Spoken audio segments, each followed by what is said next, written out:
Hi, it's HardReset, and today I'll show you the tips and tricks for night photography on Motorola Moto G06 Power.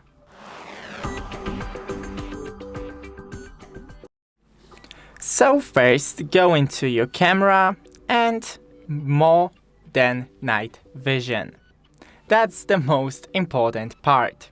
Then when you're taking a photo, make sure to tap on the screen on the brightest part of your photo, so the phone would automatically adjust the brightness.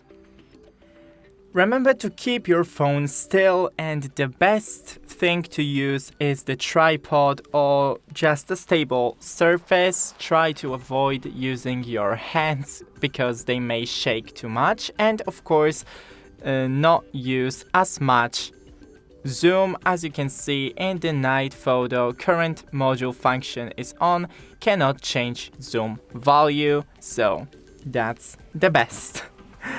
And remember to stand near a warm colored light because the photos would look just better. Thanks for watching, don't forget to leave a like and see you in the next one.